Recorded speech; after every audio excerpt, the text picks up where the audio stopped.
Newspapers, extra, President inaugurated. Newspapers, President inaugurated.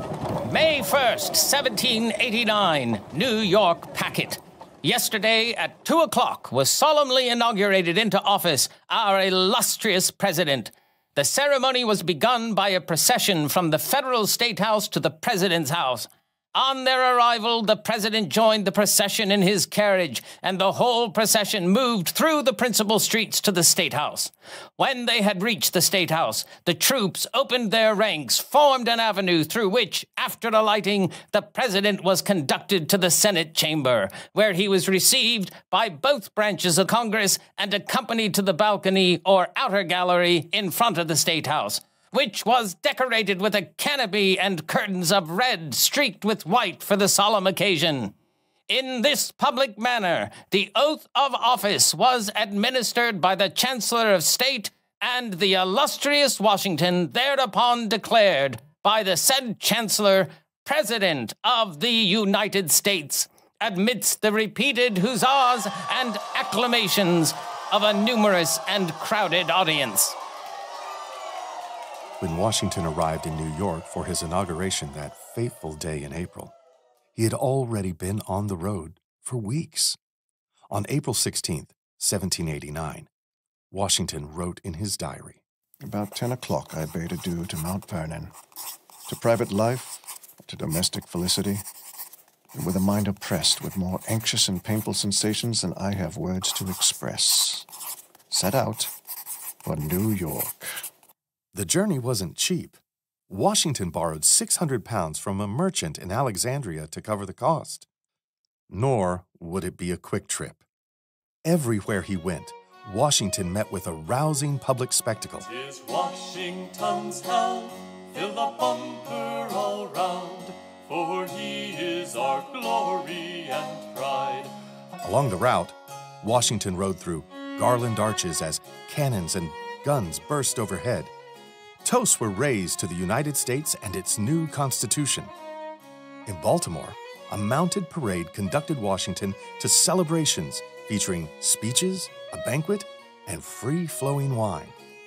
Crowds waving handkerchiefs met Washington in Wilmington, and in Philadelphia, thousands turned out to watch Washington arrive in the city. Washington rode into New York surrounded by a parade of horsemen, soldiers, artillery, clergy, and citizens. And on April 30th, 1789, Washington was inaugurated as the first president of the United States. "Oh, long may he live, our hearts to possess, and freedom still call him her own." The inauguration started at sunrise with a military salute and ended at dark with fireworks bursting in the skies above New York. Crowds packed the streets and crowded windows for a glimpse of Washington's ceremonial procession as it made its way to Federal Hall. There, Washington took his oath of office on the balcony in full view of all of New York. Then, he retreated into the Senate chambers of Federal Hall. Nothing in the Constitution requires a new president to speak upon the occasion of their inauguration. But here, to both houses of legislature, Washington would cement, however, the first of many precedents, the first inaugural address. Fellow citizens of the Senate and House of Representatives, no event could have filled me with greater anxieties than that of which the notification was transmitted by your order and received on the 14th day of the present month. I dwell on this prospect with every satisfaction which an ardent love for my country can inspire, since there is no truth more thoroughly established than that there exists in the economy and course of nature an indissoluble union between virtue and happiness, between duty and advantage, between the genuine maxims of an honest and magnanimous policy and the solid rewards of a public prosperity and felicity. But not everyone was on board. Rhode Island and North Carolina had not yet ratified the Constitution. Opposition to a federal government still bubbled up in the southern and western extremities of the country, and no one, not even George Washington, knew what awaited. In full view of the nation, Washington knew that every action he took would set a precedent, that his private life became the public purview. Everyone wanted him to act the part of the ideal president. There was just one thing nobody knew yet. How was a president supposed to act? This is Inventing the Presidency, Episode 2, The First Year.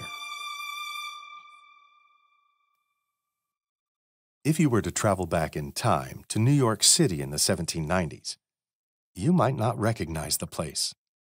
It wasn't yet the cultural hub of the United States. That would be Philadelphia. Nor could it compete with the financial powerhouse of Boston. What it would become, however briefly, was the first capital of the United States. A little over 33,000 people lived in the city proper, nearly a tenth of whom were enslaved. As for what today makes up the city's famous boroughs, such as Queens and Brooklyn, all were sparsely populated countryside villages. Brooklyn, while it is today the most populated part of New York City, back then had only 1,600 inhabitants, a fourth of whom were enslaved. English, Dutch, German, and even West African languages like Akan would have filled the streets. Fires in the 1770s left some of the most notable landmarks of the city, including Trinity Church, still in ruins. And good luck finding fresh water in the city. Although, if you were seeking a pint of beer, you might be in better spirits at one of its 122 taverns, alehouses, porterhouses, and punch houses. One thing you would not see is a grand presidential mansion. Construction on the White House in what is today Washington, D.C., wouldn't begin until 1792, and Washington was the only president never to reside in it.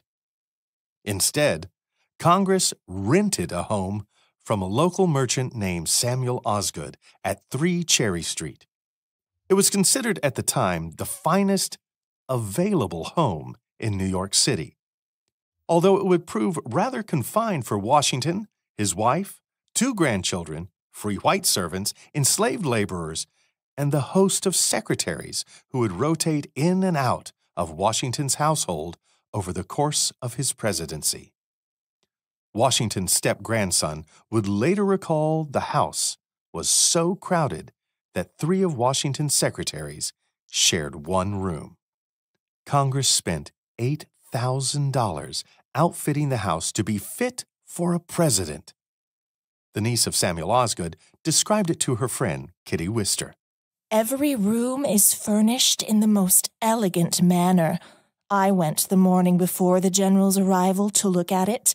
The best of furniture in every room, and the greatest quantity of plate and china I ever saw.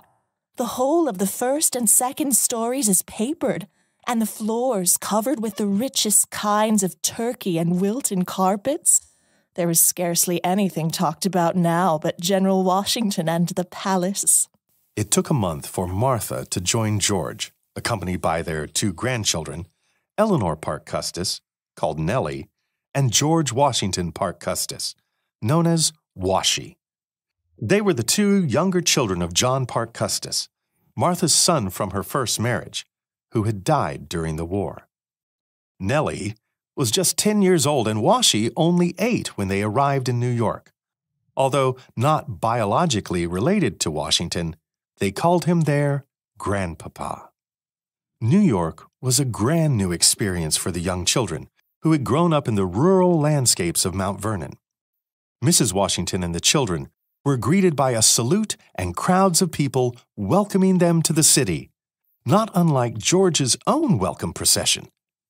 In a letter to her niece, Frances Bassett Washington, Martha wrote on June 8, 1789. Dear little Washington seemed to be lost in amazement at the great parade that was made for us.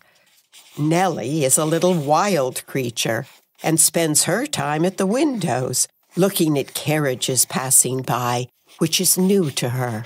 Martha and the children were not the only ones living in the presidential household. Washington's secretaries also lived with the family. These included Washington's friend and poet, David Humphreys, Washington's nephew, Robert Lewis, and the former aide-de-camp, William Jackson. Also accompanying the Washington family were the enslaved household members.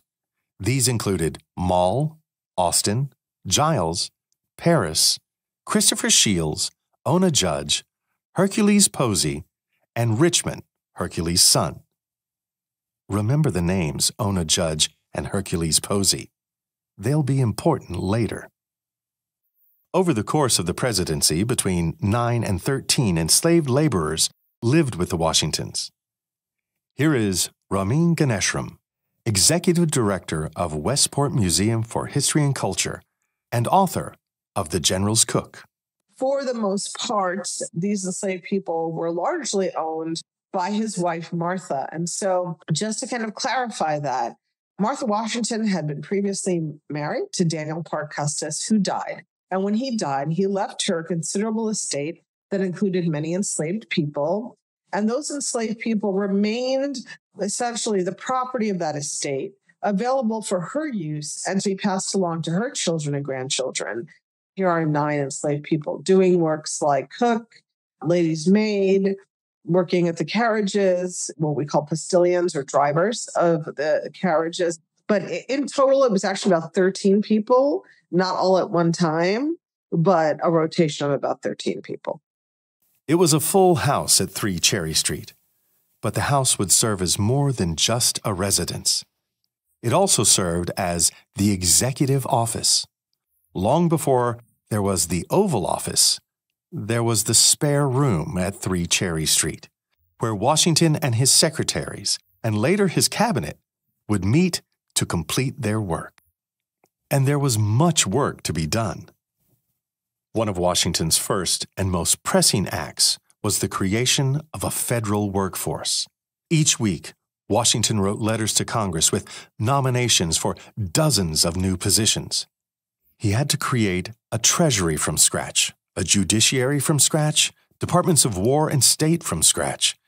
He nominated the first Supreme Court with John Jay as its Chief Justice.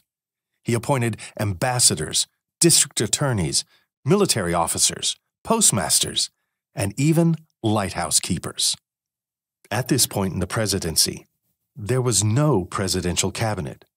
Washington had almost no advisors to fall back upon. Recall that during the Constitutional Convention, whether or not the president would be allowed a council was a hot issue. A council more often serves to cover up than prevent corruption. At this time, Washington exercised a more reserved approach.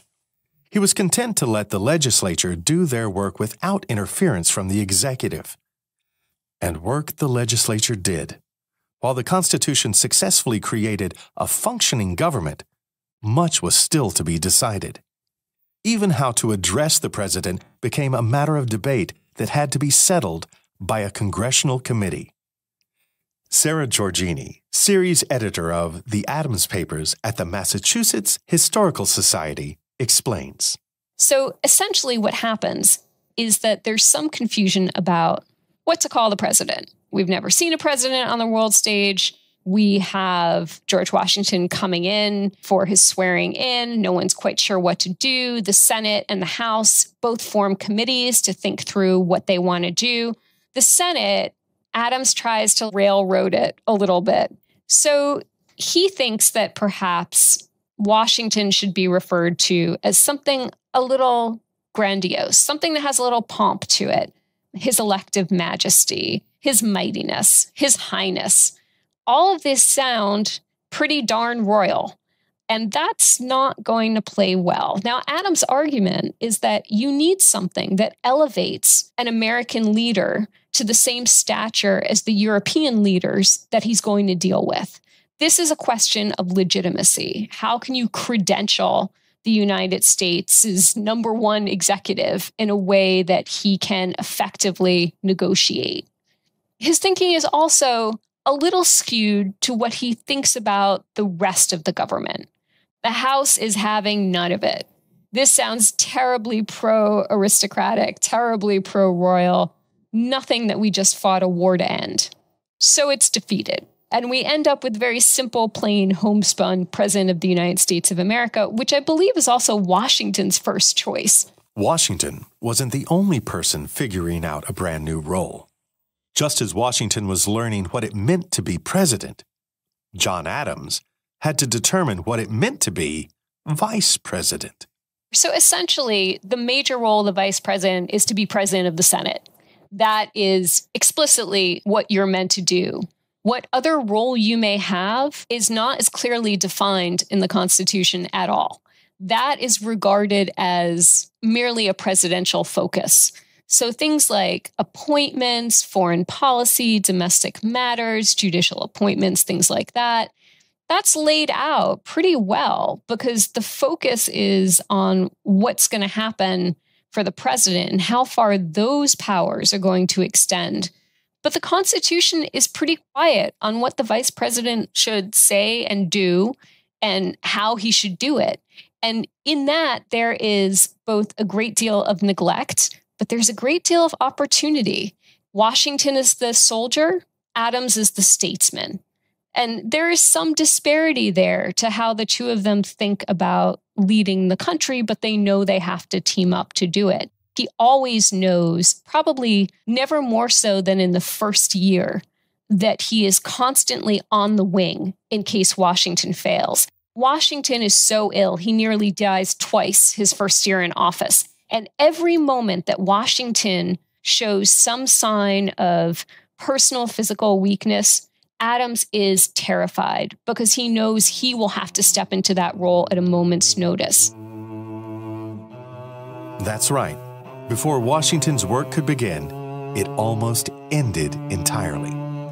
Just a few short months after his inauguration, Washington suffered a violent illness, one so severe that he and many around him feared it might be his last.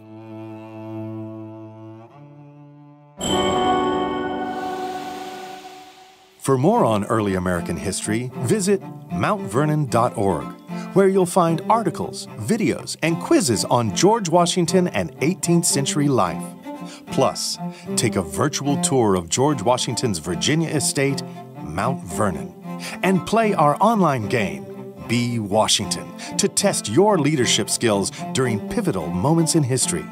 Sign up for our email newsletter to get history content delivered to your inbox twice monthly. Step into George Washington's world at mountvernon.org. These are the books that helped win a revolution. So these Germans write about that they could capture an American officer and there might not be any food in their haversacks or knapsacks, but there's books. These are the accounts that imagined a new nation. It really gives you this peek into this early republic. He calls it the nascent United States, and he's fascinated by what he's seeing. These are the ideas that shaped the first president of the United States. Yes, there's lots in the Constitution then that had to be sort of figured out, and this is why Washington is creating precedents in almost everything he does. The George Washington Presidential Library invites you to step inside its vault and learn about the treasures stored within its archives. In the podcast, Secrets of Washington's Archives, you'll get a rare peek into the pages of Washington's life and accomplishments through the books and special collections held at the George Washington Presidential Library. Plus, check out the video companion, where you can see these treasures for yourself. I love how it can represent such a broad piece of history. You can listen on your favorite podcast app. Learn more at georgewashingtonpodcast.com.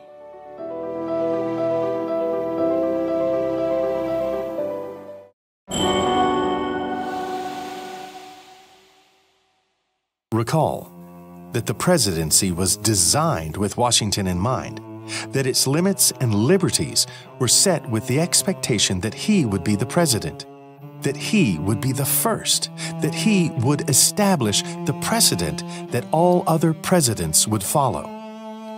Now imagine, just a few short months after his inauguration, President Washington's life was on the line. June 27th, 1789, Boston, the Massachusetts Sentinel. The public anxiety has been conspicuously apparent from some accounts received from New York, which have mentioned the indisposition of our beloved president, that about his excellency was attacked with a slow fever, which continued on him for several days, and was at periods attended with some alarming symptoms. According to accounts from the Washington family and his New York physician, Dr. Samuel Bard, the alarming symptoms reported in the newspaper were described as a painful wound on his thigh that made it difficult for Washington to walk. Various sources described it as a tumor, anthrax, or malignant carbuncle. This likely means that he was afflicted by a painful, infected lesion. The fever had already set in. Washington himself may have expected to die from it. The biography of Dr. Bard claims that during the examination, Washington faced his physician and stated, "Do not flatter me with vain hopes. I am not afraid to die, and therefore can bear the worst." Dr. Bard prescribed surgery, and Washington underwent a procedure to cut the lesion from his leg. In the 18th century, there was no anesthetic to numb the pain. Turpentine or alcohol might be used to clean the wound, or maggots might be introduced to eat away the dead skin, a process known as debridement. With no effective means of antiseptic, infection was always a risk with surgery. The techniques Dr. Bard used are unknown, but it was doubtless an excruciating, painful procedure.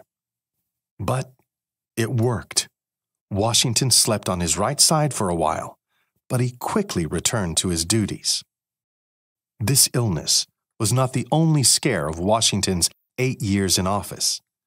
The stress of the presidency, coupled with long-term medical issues, meant that Washington's health would continue to be a source of anxiety for his family and his constituents. But Washington was determined not to be bedridden for long. By October of that year, Washington was well enough to depart for New England. The trip to New England was a significant one for Washington. It was the first of many tours of the United States. Beginning the first year of his presidency in 1789 and continuing to 1791, Washington toured the country, paying special attention to states that had ratified the Constitution but had not benefited from a visit during the inaugural journey. Here is Dr. Patrick Spiro, Executive Director of the George Washington Presidential Library. One of the most important parts of Washington's presidency, not just for his presidency, but for the nation itself, were his presidential tours. Washington knew that the Constitution itself was an extremely controversial document. Some historians have speculated that if you'd done a straight-up Democratic poll of Americans, that the Constitution probably would have failed. People in the Eastern Seaboard and the cities, they were more open to this idea of a stronger federal government. But the further west you got, the further south and rural you got, the more opposition you'd find for the Constitution. And one of the great fears was this idea of the presidency itself. The critics said, this is just recreating the British Empire, the very thing we threw off. We now have people in the East trying to foist this on us. And Washington realized that because of his reputation, he could personally help establish support for the Constitution and for this office of the presidency. And so he traveled throughout New England and then down the Eastern Seaboard in the South and then back up through the frontier, literally bringing the presidency and the federal government to the people so that they could direct connection with Washington and with the presidency. And at each one of his stops, there's this incredible ritual that's played out where the townspeople will offer up a speech that talks about their political beliefs, their beliefs in Republican government and what it meant. And Washington would then respond back with his own. And what they're doing there is solidifying the idea that this federal government shares your same beliefs, that this is a Republican form of government. But Washington didn't visit every state, at least not at first. When he first became president in 1789, Rhode Island had not yet ratified the Constitution. Once Rhode Island had successfully ratified it in 1790, Washington took a new tour. Every action Washington took, including these tours, was held up against the mirror of the monarchy. The press picked apart his every action, sometimes with praise, but increasingly with censure. With the eyes of the nation ever watchful, Washington carefully crafted his public image to fit an ideal for the new republic's leader, even if nobody quite yet knew what such a leader looked like. Dr. Sandra Moats, Professor Emeritus of History at the University of Wisconsin, Parkside, and author of 2 books on Washington's presidency, describes these attempts. How do you strike that balance between accessibility and also dignity? And, he's a formal, serious guy. And how do you do that? Obviously, he's not a king. He's not a monarch. And that connection between him and the citizenry are so important. He sends a query out to a couple of prominent people and say, how do I conduct myself as president? And lets them all report back in how the best way. Hamilton's response is hilarious. It's like, never go out, never be seen, have a prime minister type to kind of keep their ears on. Hamilton's thinking of himself. Whereas others are like, no, you need to be seen. You need to interact with people. You need to make some public appearances. People need to see you. Washington was inclined to agree. With input from Hamilton, he decided on a weekly public gathering. These were known as the levees. Levees are... They're sort of like a cocktail party. So it's invited guests. They're relatively small, maybe 20, 30 people. Refreshments are served. But unlike a cocktail party where everyone's interacting with each other, what happens at the levee is everyone stands circularly in the room, and then Washington walks by and greets each of them individually. And it's a way for him to meet members of Congress, prominent people, business people. From all reports, these events were deathly dull. Because, again, you can't interact with each other. You can only interact with Washington and only when he's speaking to you. But it was a way for him to be seen. It was a way for him to interact with people. In addition, Martha would hold her own weekly audience for the women of the city, known as her drawing rooms. These would also take place at 3 Cherry Street and provided a slightly less formal venue for mingling with the Washingtons. Washi would later write of a humorous incident that occurred during one of his grandmother's drawing rooms. Mrs. Washington's drawing rooms on Friday nights were attended by the grace and beauty of New York. On one of these occasions, an incident occurred which might have been attended by serious consequences. Owing to the lowness of the ceiling in the drawing room, the ostrich feathers in the headdress of Miss McGavers, a belle of New York, took fire from the chandelier, to the no small alarm of the company. Major Jackson, aide-de-camp to the president, with great presence of mind and equal gallantry, flew to the rescue of the lady, and by clapping the burning plumes between his hands, extinguished the flame, and the drawing room went on as usual. At the beginning of his presidency, few dared to criticize the beloved general. But over the course of his presidency, criticism of his public image would grow. His levees would be called the mock pageantry of monarchy. We'll discuss more of that in a later episode. But in 1789, when Washington was first starting out, he seemed entirely above reproach. At least few dared to openly criticize his hallowed position. Washington refused to let this rosy reception go to his head. In November of 1789, on his tour to New Hampshire, he said to the people of Portsmouth, I fear the fond partiality of my countrymen is too highly appreciated. my past exertions, and formed too sanguine anticipations of my future services. If the former have been successful, much of the success should be ascribed to those who labored with me in the common cause. Yet with all these tours, levees, and speeches, Washington not only had a duty to his people, but to the representatives of his people as well. In the first year of his presidency, Washington avoided interfering too much with the affairs of Congress. Much like with the Constitutional Convention, he may have believed it's simply his duty to preside rather than to dictate. But while that relationship would undergo dramatic change in the following years, Washington was consciously thinking about the extent and limits of his role since the earliest days of his presidency. Nowhere is this more evident than in his first State of the Union address. The Constitution states that the President, quote, shall from time to time give to the Congress information of the state of the Union, and recommend to their consideration such measures as he shall judge necessary and expedient, end quote. There was no formal requirements or instructions for such a State of the Union. So, in 1790, Washington sat down to study. His textbook? The Constitution itself.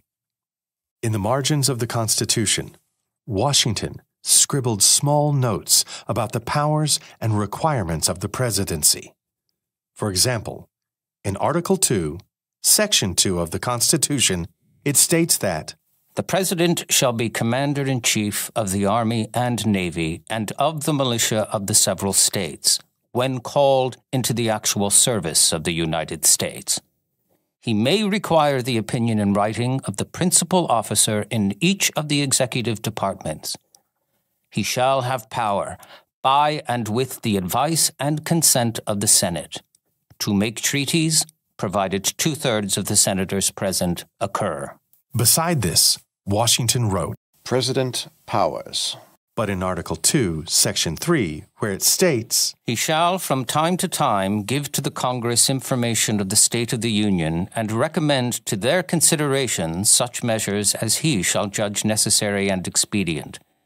He may, on extraordinary occasions, convene both houses, or either of them, and in case of disagreement between them, with respect to the time of adjournment, he may adjourn them to such time as he shall think proper. Washington writes the word required.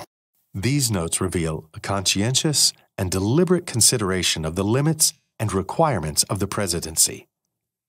What is a power? Something that Washington may do? Versus what is a requirement? Something that Washington must do. One thing was at least clear. Washington was required to provide Congress with a State of the Union. So on January 8th, 1790, Washington delivers the first State of the Union address. Fellow citizens of the Senate and House of Representatives, I embrace with great satisfaction the opportunity, which now presents itself, of congratulating you on the present favorable prospects of our public affairs. In his speech, Washington asserts the need for a strong standing army for the defense of the nation, not to fend off European powers, but to support the United States' expansion westward. Washington also encouraged the development of American currency, agriculture, industry, and education. Some of his advisements would not come to fruition. His ask of a national university would fizzle out. Others, however, would be implemented into law. He asked Congress to expedite the legal terms for naturalization of foreign citizens, which would lead to the Naturalization Acts of 1790 and 1795, and to invest him with the powers needed to negotiate with foreign powers. The welfare of our country is the great object to which our cares and efforts ought to be directed, and I shall derive great satisfaction from a cooperation with you in the pleasing, though arduous task of ensuring to our fellow citizens the blessings which they have a right to expect from a free, efficient, and equal government. Washington knew the work had just begun. For now, Washington yields to Congress, trusting their ability to guide the nascent country. But Washington's hands-off approach will not last for long, for there are storms on the horizon for the young nation. Next time on Inventing the Presidency, Washington pays his first visit to the Senate to seek advice. It would also be his last. Washington stood up and he yelled, "This defeats every purpose of my being here," except louder and bigger and scarier, because this was like, the most famous man in the world. And tensions brew on the western frontiers of the United States, signaling turmoil for the nation. Land is, of course, what it's all about. And one of the givens are the United States is a nation built on Indian land. Plus, Washington forms one of the most significant institutions of the United States presidency. And of course, the cabinet consists of the famous rivals Hamilton and Jefferson, who are the two leading members. Washington writes to both Hamilton and Jefferson, basically saying to each of them, I expect you guys to both be constructive and productive in these meetings. So he sort of gives them a warning at the outset. Inventing the Presidency is a production of the Mount Vernon Ladies Association and CD Squared Productions. This episode was written and directed by Dr. Ann Fertig.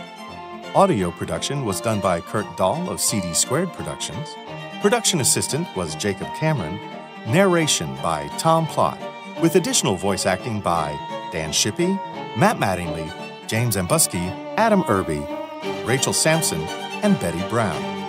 Additional fact-checking was performed by Dr. Alexandra Montgomery, manager of the Center for Digital History. Our logo was designed by Caitlin Prangi.